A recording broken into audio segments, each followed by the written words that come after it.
At the start of the race, but again, we would imagine as conditions do, that will evolve over the course. Your bib on the bike, Jerry Bartolome, you're coming from Hawaii, I know you, and you're asking us about those bibs. I'd rather not have it. Frankfurt, some athletes did actually put them on, but you're right, you don't have to. So the new Ironman global rules state that the pros, actually everyone has to put them on for the run, but you do not have to in the bike. I'll tell you what, there's a couple things here. It used to be where the... You know, that often depends on, as a first-timer, what your objective is. You know, just finish. Whereas I know a lot of first-timers, they don't arrive at a race just saying they just want to finish. They often have like a magic time mark, like 12 hours or whatever the case may be. To me, Ironman Austria-Kärnten, and I have to preface it by saying I am biased because I've been coming here since 2008, and this was the first international race I ever announced for Ironman, so it's got a very special place in my heart. But I say it's an excellent, excellent race for a first-timer. You know, open water swim in a beautiful lake like this is a lot less intimidating than, let's say, an open water swim in the open sea or in the ocean. It's a compact race village, so it's very easy to get around. The logistics are really, really simple. The fans are... Bækkegård, he's still there, still kind of present, hasn't really left that close zone. And we are watching a nice little perspective of that aerodynamic picture of Lukas Voigt. Wow, still just tucked in and looks pretty similar to how he's looked all day long. Yeah, all day long. He's got those nice high hands. He tucks the head in sort of behind him. You know, makes himself sort of small to the wind there, and a great picture aerodynamically. He gets that head down. You can see how small he is. He looks like he's trying to make a little bit of a break here, doesn't he? He got excited. He looked around and said, hey, that worked. Let me see if I can extend this. And that, back to your point, when you're 12 meters, there's still a bit of an advantage, a bit of a draft that comes. Not anymore. You're still getting that toe. And now that he's snapped that, if he keeps the pressure on for a little bit more, it becomes two individual races. And so then we have to see, are they riding the same pace? Can he get by at the same speed without that little tiny advantage? Time will tell, but it looks really good for Lukas Voigt right now for making that little break stick. Well, and he could be using the course to his advantage. He's entering a section of the course that has a few more twists and turns, and out of sight, out of mind. Yes. You make a break like that, you know, when you're in a straightaway section, and you feel like you can't really get away because the other athlete might be more mindful, well, I can still see him, but you get into it more of a twisty turn all the way around the pedal stroke. Daniela tends to stomp a little bit more on the pedals, but heck, with a 12-minute lead, maybe that's what we all ought to be doing. That's right. Her style works very effectively. Yes. As we watch two of our top women, one from Switzerland, one from Austria, both enjoying comfortable margins over the folks chasing them. And we have 3 hours, 56 minutes into this race. So depending on how fast they go, probably about 5 hours. Actually, I'd say less, but we'll say around about 4.5 to 5 hours left of racing. These athletes are chasing course records today. As we always like to mention, the overall course record is held by none other than Mirinda Carfrae from 2016. So it's a 3-year-old record. She set that in a time of 8 hours, 41 minutes. That sounds darn fast to me. So if we race for another 3 hours, 45 minutes, we're at course record. So, I'm sorry, 4 hours, 45 minutes. Yeah, she's got a little more time. A little bit more. But a little bit more time. How much, Michael, do you think these athletes come into these races thinking about course records?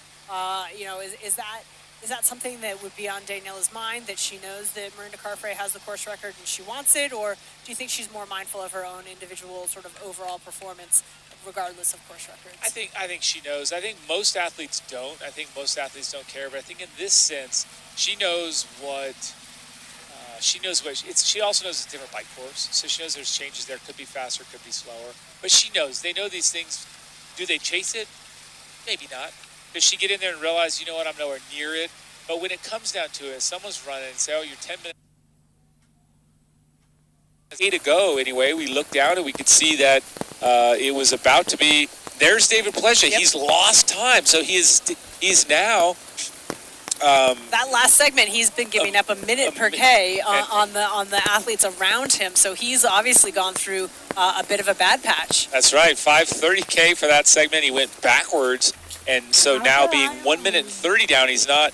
Lucas Voigt is not in danger of being passed by the Slovenian athlete, but he is in danger of being overtaken. So it may have happened. We'll see here as we hone in, but look at this. Gosh, gamely fighting, and I just really enjoy this. Bib number 6 all day long fighting, and now he's holding on and just seeing what he can do in these closing Ks. But man, if anyone's earned that podium finish today, it's this guy, and I'm rooting for him to get there.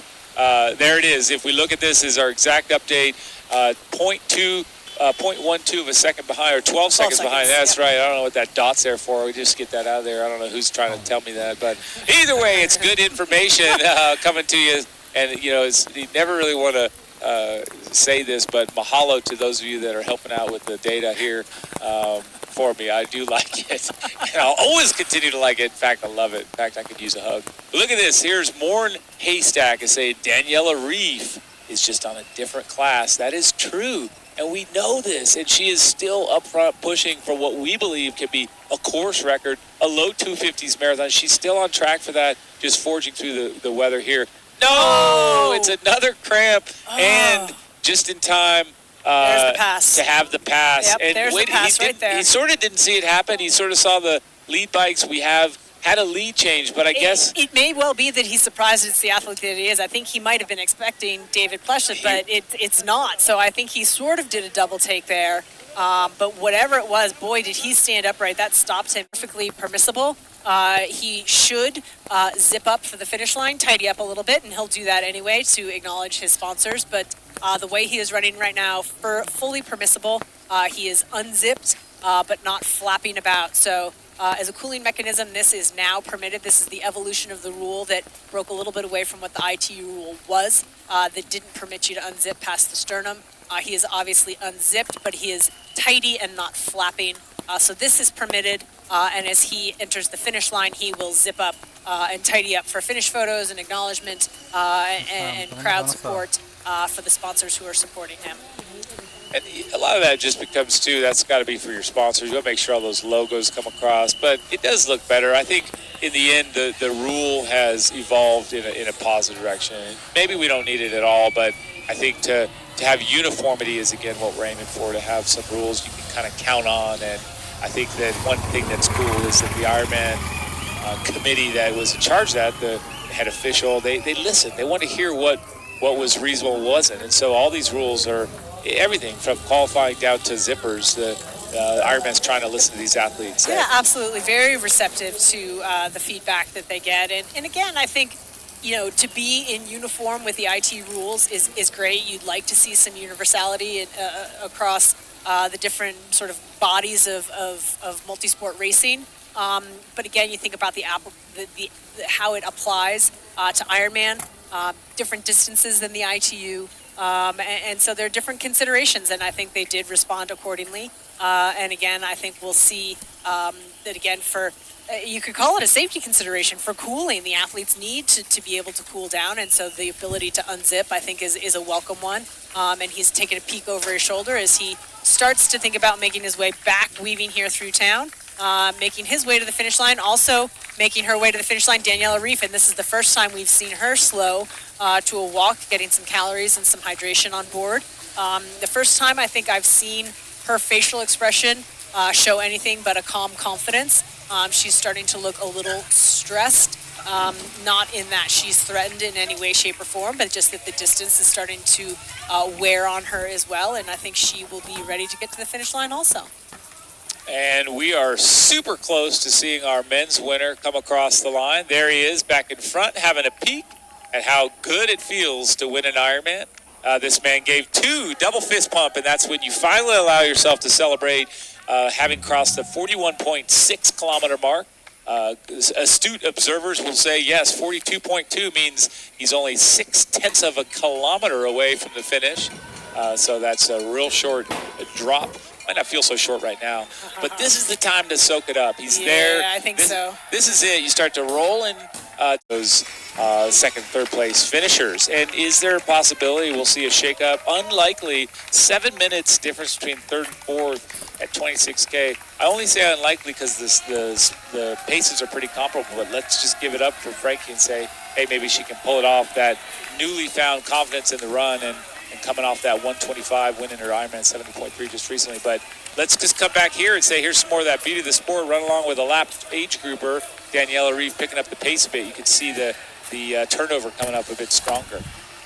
Yeah, she's starting to make her way to the finish line again, perking up a bit. It always helps mentally when you can allow yourself to start thinking about the finish line and the closing Ks when you know the business is effectively done and it's just a couple of more Ks to run. She's making her way back to this brand new finishing stadium that they've built for this 2019 Ironman Austria-Kärnten. So a new celebration pavilion, complete with lots of fans out there. Again, the rain drove some of them into shelter for a bit, but now they're back, and the party will go on all the way through 17 hours. That's right. Here we have it. You can see by that lead bicycle, first place woman, she is coming in. And even with the slowdown, we are still predicting quite a fast time for Daniela Reeve, showing that she's going to come in at 3:06 is the predicted time, 3 hours 22, which puts her right in there at about 9 hours flat, or pretty well close to 9 hours. So still a smoking fast time. We will see when the damage is done and when the finish time is calculated. But right now she's just kind of plugging along, and here she looks great too. Austria's Bianca Stuhr, she looks great. In fact, I think tiny slowdown, but still pretty comparable to how she's looked all day long. Yeah, I would say she's holding up quite nicely and running confidently, and got to be proud to be the first Austrian. And then solve it. So if you do feel like, wow, actually I think I might have blown through that last aid station, or gosh, when was the last time I took a gel? I think I forgot. All those should be clues along the way, but constantly but certainly good enough for the win. And here we are with our men's podium ceremony, and David Plese, and I love that with his daughter there on the podium, because at the end of the day, even if he hadn't finished third, he could have finished last and he'd still be dad. So a special moment between father and daughter there for sure. And receiving the flowers and a massive link road as well to remember beautiful Klagenfurt. And now, ladies and gentlemen, what a finish that was. His debut win, representing Denmark in the colors of green and white from one of our Austrian sponsors. Ladies and gentlemen, it is Daniela Bækkegård.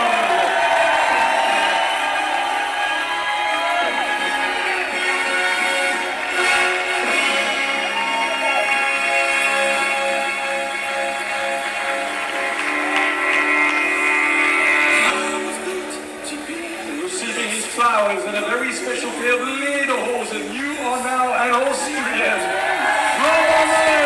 Well, there you have it. What a celebration. And we look to our champion from Denmark crowned, and they're suggesting something. It's time to change out of that outfit and recognize the traditions of the country in which he raised. Wonderful, though. What a celebration. It's so cool to see these traditions.